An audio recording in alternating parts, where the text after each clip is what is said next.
Bom dia a todos e todas, sejam muito bem-vindos e bem-vindas a mais uma aula de História. E aí, sexto ano, tudo em paz com vocês?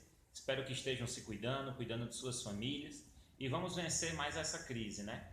E hoje começaremos nossa semana de aulas, certo? Hoje, nessa primeira videoaula, nós estaremos estudando um pouquinho o tema 1 da unidade 2, ok? Amanhã, tema 2, quarta-feira, tema 3, quinta-feira, tema 4 e na sexta, uma grande revisão. E enquanto a gente não estiver podendo estar em sala de aula junto, eu vou estar aqui usando esse canal para tirar as dúvidas de vocês, ok? Qualquer coisinha é só avisar. Bem, galerinha, a nossa unidade 2, ela vai falar sobre a origem do ser humano, a origem da nossa espécie e das outras espécies também. Por muitos e muitos anos, por milhares e milhares de anos, essas perguntas sempre permearam a mente humana e permeiam até hoje. De onde viemos, como tudo começou, como surgiu. Essa pergunta era tão importante para os nossos antepassados que eles criaram várias respostas e eles recorreram aos mitos. São hoje conhecidos como mito de fundação ou mito de criação, né? Mito é uma palavra grega que quer dizer contação, história, narrativa, certo? Mas não se preocupem que esses mitos que nós vamos usar aqui não são mentiras. Ela é uma narrativa construída pela espécie humana, buscando entender aquilo que ele não tinha respostas no passado, certo?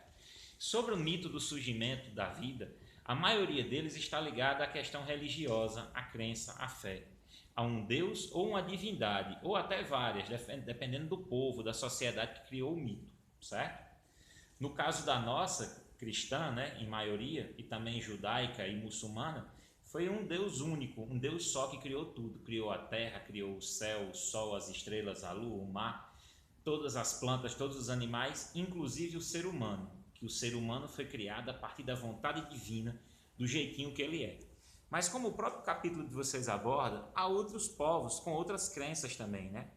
Além dessa versão de Adão e Eva, do paraíso, do jardim do Éden, da visão cristã católica, nós temos também outros povos que acreditavam que suas divindades criaram o ser humano e criaram tudo. Para os povos que viviam aqui na América, os povos Tupi-Guarani, eles acreditavam que tinha sido Tupã que tinha criado o ser humano. Para os povos da África, de religião de matriz africana, acreditavam que tinha sido Olodumaré, o avô do universo, que tinha criado todos os seres vivos, certo? Para os povos incas, teria sido o grande deus Viracocha, que tinha criado o homem e as mulheres a partir do barro.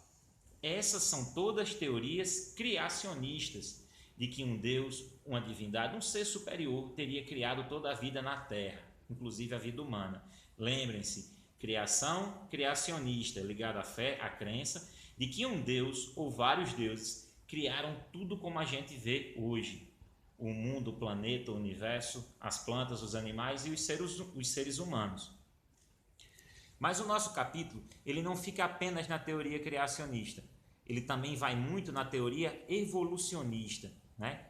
Que mostra o surgimento das espécies de uma maneira bem diferente da que conhecemos hoje e que com o passar de milhares e milhares de anos foram se transformando. Transformando por quê, professor? Porque eles buscavam se adaptar às mudanças que estavam acontecendo no ambiente em que vivia. Mudanças climáticas da temperatura, mais frio, mais calor, mudanças no acesso ao alimento, né? Porque se hoje nós temos a agricultura, a domesticação de animais, a indústria de alimentos, isso é algo bem recente na história do nosso planeta, gente, principalmente na história da humanidade também, certo? Há milhares e milhares de anos atrás, nossos antepassados viviam principalmente da caça, da pesca e da coleta de frutos e raízes. Então a vida deles não era fácil. Lidavam com outros grupos humanos, lidavam com predadores, doenças para as quais eles não conheciam tratamentos, certo? Então a vida era muito difícil. E com essas mudanças, essas transformações, os grupos que se adaptaram, eles conseguiram evoluir, transmitir suas características às gerações futuras. A esse processo de adaptação ou não adaptação ao meio ambiente, ao meio em que vive, naturalistas como Charles Darwin e Alfred Wallace deram o nome de seleção natural. E a gente vai falar muito nesses dois caras, principalmente no Charles Darwin. Charles Darwin ele fez um estudo completo. Ele viajou a bordo do HS Beagle, visitando boa parte do mundo, observando, anotando, pesquisando, fazendo experiências com as mais variadas espécies de plantas, animais, e também analisando fósseis. E os fósseis são muito importantes quando a gente está estudando a teoria evolucionista, o estudo de esqueletos humanos, pegadas, ferramentas, pinturas rupestres, certo, gente?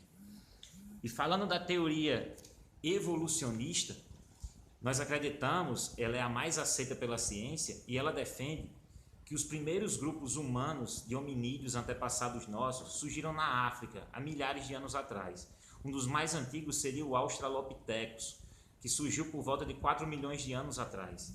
Encontraram esqueletos como o da Lucy, por exemplo, que tem 3,2 milhões de anos, foi encontrado na África, em escavações onde hoje é a Etiópia. E esses grupos foram se transformando. O Australopithecus, o Ardipithecus cadabra, foi se transformando, evoluindo, se adaptando a essas mudanças do meio, até que surgiu o gênero Homo, certo? Nós tivemos o Homo habilis, que foi um dos primeiros a produzir ferramentas e utilizá-las. Tivemos também o Homo erectus, que foi o primeiro a conseguir sair do continente africano.